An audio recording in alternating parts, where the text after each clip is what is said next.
Oke, jadi mari kita coba bahas lagi mengenai serialnya dari Mushoku Tensei. Dan kali ini tuh sendiri tuh masih mengenai episode ke-12-nya. Spoiler ya tentu aja, video kali ini tuh sendiri bakalan mengandung spoiler. Jadi jika kalian tidak keberatan, yuk mari kita coba bahas. Nah, pada episode ke-12-nya nanti mungkin kita bakal melihat bagaimana Rudy yang melamar Sylvie di depan Putri Ariel dan Luke langsung gitu kan. Dimana dengan keberaniannya si Rudy, ia bersedia untuk menjadi perpanjangan tangannya si Ariel. Dan Ariel boleh menggunakan namanya selama di kerajaan Asura. Nah, maksudnya itu bagaimana gitu kan.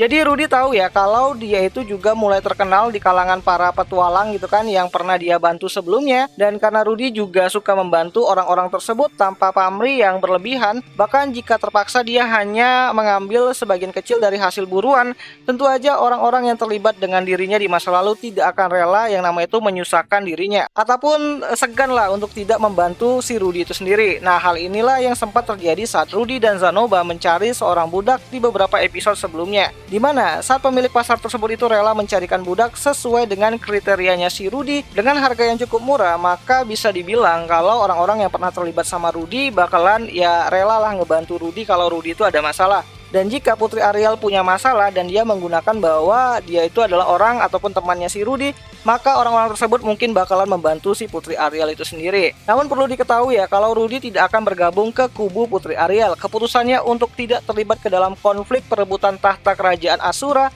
adalah pilihannya yang sangat tepat lah gitu kan, yang diambil sama si Rudy. Walaupun kita tahu secara garis keturunan Rudy adalah bangsawan kelas atas di kerajaan Asura dan memiliki darah dari kerajaan Milis dari ibunya juga. Sungguh garis keturunan yang luar biasa gitu kan. Namun meskipun begitu, Rudy lebih memilih untuk hidup tenang bersama dengan anggota keluarganya saja.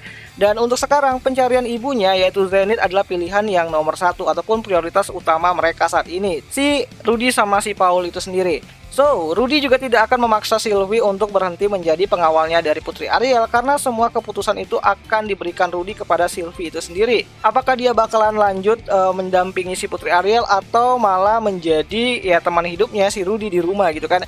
Dan ya singkat cerita Putri Ariel pun setuju ya, dan pernikahan Sylvie dan Rudy pun mungkin akan segera dilaksanakan pada episode ke-12-nya nanti.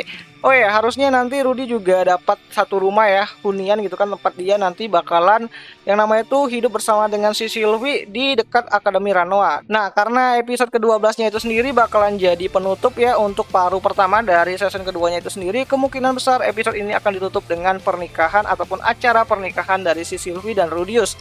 Dan mungkin bakal ditutup dengan credit scene di mana hal yang memperlihatkan keadaan dari Paul dan Roxy yang sedang kesusahan menolong Zenith di dalam sebuah labirin. Dan itu bakalan menjadi jembatan ataupun jalan untuk membuka part keduanya nanti yang akan kembali rilis pada tahun 2024 mendatang. Nah, episode ke-12 kali ini tuh sendiri bakalan kembali tayang ya pada tanggal 24 September 2023 yaitu hari Minggu malam Senin. Nontonnya di mana ya? Tentu aja nontonnya itu di aplikasi Beastation lah gitu kan, tempat nonton anime kesayangan kita semua. Jadi jangan sampai kalian itu kelewatan buat lihat episode terakhir dari paruh pertamanya. Yang pasti ya bakalan haru banget lah, dimana kita bisa lihat si Rudy itu menemukan keluarga yang baru gitu kan. Ya membuat keluarga yang baru lah sama si Sylvie gitu. So akhir kata itu aja lah dulu mengenai video kali ini, dan sampai jumpa di pembahasan anime lainnya. Jane.